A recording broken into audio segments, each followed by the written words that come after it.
Hi friends, ఈ video చేసి electrical train నేర్చుకున్న వాళ్ళకి మాత్రమే. అయితే ఇది 15 amp సాకెట్ అనమాట. అంటే 15 amp సాకెట్ అండ్ స్విచ్. దీన్ని 3 మోడల్ ప్లేట్ అంటారు అనమాట. ఎందుకంటారంటే 3 మోడల్ ప్లేటు అంటే 3 స్విచ్లు పట్టేంత ప్లేస్ ఉంటుంది కదా ప్లేట్ని, దాన్ని 3 మోడల్ అంటారు.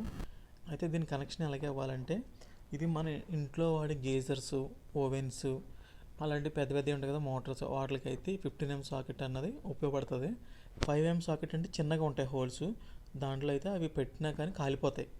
సో దానికి ఇవ్వకూడదు. అయితే ఈ పైన ఉంది కదా, ఎప్పుడైనా సరే స్విచ్ పైన వైర్ కనెక్ట్ చేయాలి. వైరింగ్ కనెక్ట్ చేయాలంటే ఇది 15 amp సాకెట్ కాబట్టి 15 amps కాబట్టి అలాగే వైర్ గేజ్ కూడా పెంచాలి. కామన్గా మనం ప్రతి దానికి 1.5 స్క్వేర్ ఎం 2.5 స్క్వేర్ ఎం వేస్తాం. అవి ఏంటంటే నార్మల్గా ఫ్రిడ్జ్లకి అలాంటి వాటికి వేయచ్చు. కానీ ఇది గేజర్స్కి అలాంటివి కాబట్టి 4 స్క్వేర్ ఎంఎం వేయాలి. 4 స్క్వేర్ ఎంఎం. అలాగే మన సాకెట్ కూడా పెద్దది పెట్టాం కాబట్టి దాన్ని మీకు ఎప్పుడైనా గుర్తుపెట్టుకోండి. 15 amp సాకెట్ పెట్టామంటే 4 స్క్వేర్ ఎం వైర్ వేయాలి. అది గుర్తుపెట్టుకోండి. 4 స్క్వేర్ ఎం వైర్ పైన జాయింట్ పైన కనెక్ట్ చేయాలి. ఎప్పుడైతే స్విచ్ కానీ ఎంసీబీ కానీ ఏదైనా సరే పైన అనమాట, కింద ఏదైతే ఇన్కమింగ్ పవర్ వస్తుందో అది కింద ఇవ్వాలి ఎప్పుడైనా సరే. చాలామంది పైన కింద ఇస్తారు, అలా కాదు, కింద ఇవ్వాలి. పైన ఏమో ఆన్ చేస్తే పైనుంచి పవర్ వెళ్ళి దేంట్లోకి వెళ్ళాలో అక్కడ ఇవ్వాలన్నమాట. అయితే మనం పైన ఎందుకు ఇస్తామంటే సాకెట్ కనెక్షన్ ఇవ్వాలి కాబట్టి. అంటే స్విచ్ ఆన్ చేస్తే పైనుంచి వెళ్ళి సాకెట్కి వెళ్తుంది. రైట్ సైడ్ వస్తుంది అన్నమాట పవర్. రైట్ సైడ్ రావాలి ఎప్పుడైనా సరే. రైట్ సైడ్ పవర్ రావాలి కాబట్టి రైట్ సైడ్ ఇవ్వాలి. కొంతమంది లెఫ్ట్ సైడ్ ఇస్తారు.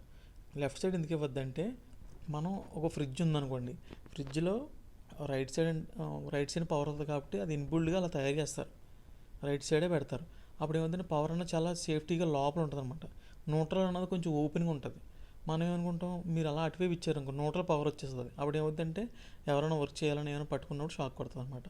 మనం రూల్సే పాటించాలి. రూల్స్ పాటిస్తేనే మన సేఫ్టీ, అంతే, అంతకన్నా ఇంకేం ఉండదు. ఇలా ఇవ్వాలి. ఇది రైట్ సైడ్ హోల్లోనేమో న్యూట్రల్ ఇవ్వాలి, పైన ఏమో ఎర్త్ ఇవ్వాలి.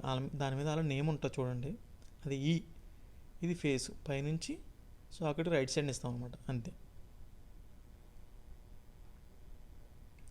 కింద ఇన్కమింగ్ కనెక్షన్ అనమాట. ఇది న్యూట్రల్, ఇది ఎర్త్, ఇది పవర్. ప్రతి సాకెట్కి ప్రతి కనెక్షన్కి ఇలాగే ఉంటుంది, గుర్తుపెట్టుకోండి. ఈ వీడియో మీకు యూజ్ అవుదాం అనుకుంటున్నాను. ఇలాంటి వీడియోస్ కోసం నా ఛానల్ సబ్స్క్రైబ్ చేసుకొని పక్కన ఉన్న బెల్ ఐకాన్ క్లిక్ చేయండి. Thank you.